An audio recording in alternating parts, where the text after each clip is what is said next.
चक्रवृद्धि ब्याज के इस सवाल में पूछा गया है कि तीसरा वर्ष प्राप्त होने वाला ब्याज दूसरे वर्ष प्राप्त होने वाले ब्याज से कितना अधिक होगा। फिर इस सवाल को देखिए, इसमें केवल दूसरा साल का चक्रवृद्धि ब्याज पूछा गया है। फिर इसमें देखिए केवल तीसरा साल का ब्याज पूछा गया है। तो इस वीडियो में चक्रवृद्धि ब्याज निकालने का हम ऐसा टेक्निक बताएंगे कि एक ही टेक्निक से आप सारा चीज निकाल सकते हैं। कितना भी साल का चक्रवृद्धि ब्याज पूछ ले, मिश्रधन पूछ ले, केवल दूसरा साल का ब्याज पूछे, केवल तीसरा साल का ब्याज पूछे, दोनों में अंतर पूछे, योगफल पूछे, या फिर कंपाउंड इंटरेस्ट और सिंपल इंटरेस्ट में अंतर पूछे, सारा चीज आप एक ही टेक्निक से निकाल सकते हैं। तो ये वीडियो काफी इंपॉर्टेंट होने वाला है, इसलिए लास्ट तक जरूर देखें। और पहले हम एक आसान सवाल से शुरू करते हैं, फिर इन सभी सवालों को करेंगे। तो पहला सवाल है, 10,000 रुपया की धनराशि 10% वार्षिक चक्रवृद्धि ब्याज की दर से 3 वर्ष के लिए उधार दी जाती है, तो तीसरे वर्ष में कितना ब्याज प्राप्त होगा।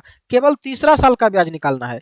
तो हम क्या करेंगे, हर साल का अलग अलग ब्याज निकाल लेंगे। तीसरा साल का पूछा है तो पहला साल, दूसरा साल और तीसरा साल अलग अलग निकालेंगे। तो पहला साल कितना ब्याज लगेगा, 10,000 का 10% यानी कि 1,000 रुपया, ठीक है। दूसरा साल कितना लगेगा, तो दूसरा साल 10,000 का 10% 1,000 तो लगेगा ही, साथ के साथ पहला साल जो 1,000 रुपया ब्याज लगा है इसका भी 10% लगेगा, है ना। तो 1,000 का 10% कितना होगा, 100 रुपया। तो दूसरा साल टोटल 1,100 रुपया ब्याज लगेगा। अब तीसरा साल क्या होगा, तो तीसरा साल 10,000 का 10% तो लगेगा ही, 1,000 रुपया, साथ के साथ इधर जितना ब्याज लगा है 2 साल में सबका 10% और लगेगा, ठीक है। तो इस 1,000 का 10% कितना होगा, 100 रुपया। फिर इस 1,000 का 10% लगेगा, कितना होगा, 100 रुपया। और फिर 100 रुपया का 10% लगेगा, 10 रुपया। तो तीसरा साल में टोटल इतना ब्याज लगेगा। कितना हुआ, जोड़ लीजिए, तो 1,000 और 1,100, 1,200 और 10, 1,210 रुपया। तो तीसरा साल में टोटल 1,210 रुपया ब्याज लगेगा। तो कभी भी कोई स्पेशल साल का ब्याज निकालना हो तो हमेशा आप सभी साल का अलग अलग ब्याज निकालिए, ठीक है। अब देखते हैं अगले क्वेश्चन को। 6/3% वार्षिक चक्रवृद्धि ब्याज की दर से 2,250 रुपया 2 वर्ष के लिए उधार दी जाती है, तो दूसरे वर्ष में प्राप्त होने वाला ब्याज क्या होगा। केवल दूसरा साल का ब्याज निकालना है। तो फिर से हम वही करेंगे, अलग अलग निकालेंगे, पहला साल और दूसरा साल। तो पहला साल कितना ब्याज लगेगा, 2,250 रुपया का 6/3%। तो देखिए 6/3% का मतलब क्या होता है, इसका मतलब होता है 1/15, यानी कि जो भी मूलधन होगा उसका 1/15 भाग ब्याज लगेगा 1 साल में। तो पहला साल कितना ब्याज होगा, 2,250 रुपया का 1/15 भाग, है ना। तो ये कितना हो जाएगा, तो ये देखिए 15 से कट जाएगा, 15 गुना 15 225 होता है, और ये 0 आ जाएगा, यानी कि पहला साल 150 रुपया ब्याज लगेगा। तो पहला साल हो गया 150। अब दूसरा साल क्या होगा, तो दूसरा साल 150 रुपया तो लगेगा ही, 2,250 रुपया का 6/3%, साथ के साथ पहला साल जो 150 रुपया ब्याज लगा इसका 6/3% भी दूसरा साल लगेगा। तो अब देखिए 150 का 6/3% निकालेंगे, यानी कि 150 का 1/15 भाग निकालेंगे। तो ये कितना आ जाएगा, ये आ जाएगा 10 रुपया। तो 10 रुपया यहाँ पर और लगेगा। तो देखिए दूसरा साल में टोटल ब्याज कितना हो गया, 160 रुपया, यानी कि दूसरा साल में 160 रुपया ब्याज लगेगा।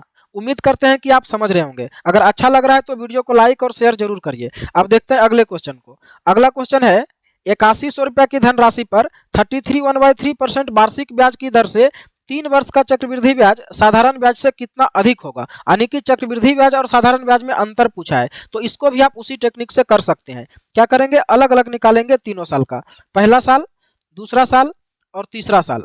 तो पहला साल कितना ब्याज लगेगा, 8100 का 33 और 33 का मतलब होता है 1/3, यानी कि जो भी मूलधन होगा उसका 1/3 भाग ब्याज लगेगा। तो 8100 का 1/3 भाग कितना होगा, 2700। तो 2700 ब्याज लगेगा पहला साल। दूसरा साल कितना होगा, तो दूसरा साल ये 2700 तो होगा ही, 8100 का 1/3 हिस्सा, साथ के साथ पहला साल जो 2700 रुपया ब्याज लगा इसका भी 1/3 भाग दूसरा साल लगेगा। तो 2700 का 1/3 भाग कितना होगा, 900 रुपया। तो इतना ब्याज लगेगा दूसरा साल में। तीसरा साल में कितना होगा, तो तीसरा साल ये 2700 तो लगेगा ही लगेगा, साथ के साथ इधर जितना ब्याज लगा है 2 साल में सभी का 1/3 भाग लगेगा। तो देखिए इस 2700 का 1/3 भाग कितना होगा, 900। फिर इस 2700 का 1/3 भाग कितना होगा, 900, है ना। और फिर इस 900 का 1/3 भाग हो जाएगा 300। तो देखिए अलग अलग हमको पता चल गया तीनों साल का ब्याज। तो अब हमें चक्रवृद्धि ब्याज और साधारण ब्याज में अंतर निकालना है।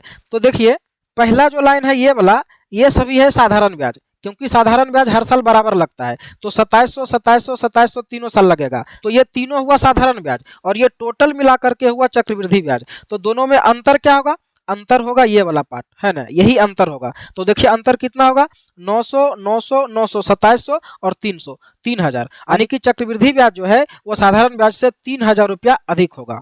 अब देखते हैं अगले क्वेश्चन को। अगला क्वेश्चन है 2160 रुपया 16.23% वार्षिक चक्रवृद्धि ब्याज की दर से उधार दी जाती है, तो तीसरा वर्ष प्राप्त होने वाला ब्याज दूसरे वर्ष प्राप्त होने वाले ब्याज से कितना अधिक होगा, है ना। तो फिर से हम लोग क्या करेंगे, अलग अलग निकालेंगे, पहला साल, दूसरा साल और तीसरा साल। पहला साल कितना ब्याज लगेगा, 2160 का 16/3%। तो पहले देखिए 16/3% का मतलब क्या हुआ, इसका मतलब होता है 1/6, यानी कि जो भी मूलधन होगा उसका 1/6 भाग ब्याज लगेगा। तो पहला साल कितना ब्याज हो जाएगा, 2160 रुपया का 1/6 भाग, तो कितना हो जाएगा, इसको सोल्व करेंगे तो ये देखिए 36 छक्का 216 होता है, तो 360 रुपया हो जाएगा। तो पहला साल ब्याज हो गया 360 रुपया। अब दूसरा साल क्या होगा, तो दूसरा साल तो ये 360 होगा ही, 2160 का 16/3%, साथ के साथ ये जो पहला साल 360 रुपया ब्याज लगा इसका छठा भाग भी दूसरा साल लगेगा। तो 360 का छठा भाग कितना हो जाएगा, 60 रुपया, है ना। तो दूसरा साल इतना ब्याज लगा। अब तीसरा साल क्या होगा, तीसरा साल 360 तो लगेगा ही, साथ के साथ इधर जितना ब्याज लगा है 2 साल में सबका 1/6 भाग लगेगा, है ना। तो इसका 1/6 भाग कितना होगा, 60 रुपया, इसका 1/6 भाग कितना होगा, 60 रुपया, और इसका 1/6 भाग कितना होगा, 10 रुपया। तो देखिए तीसरा साल में टोटल इतना ब्याज लगा और दूसरा साल में इतना लगा। तो कह रहा है कि तीसरा साल जो ब्याज लगा वो दूसरे साल से कितना ज्यादा लगा। तो देख लीजिए, देखिए 360 और 60 यहाँ भी है और 360 और 60 यहाँ भी है, तो यहाँ पर ज्यादा कितना है, इतना ज्यादा है ना। तो 60 और 10 70, यानी कि 70 रुपया ज्यादा लग रहा है, तो ए ऑप्शन सही हो जाएगा। तो जब भी कोई पार्टिकुलर ईयर का ब्याज पूछे या फिर कोई भी 2 साल के ब्याज में अंतर पूछे तो इसी तरह से अलग अलग ब्याज निकालना है। उम्मीद करते हैं कि आप इस प्रोसेस को समझ पाए होंगे और अच्छा लगा होगा, और ऐसे ही और वीडियो के लिए इस चैनल को सब्सक्राइब कर लें।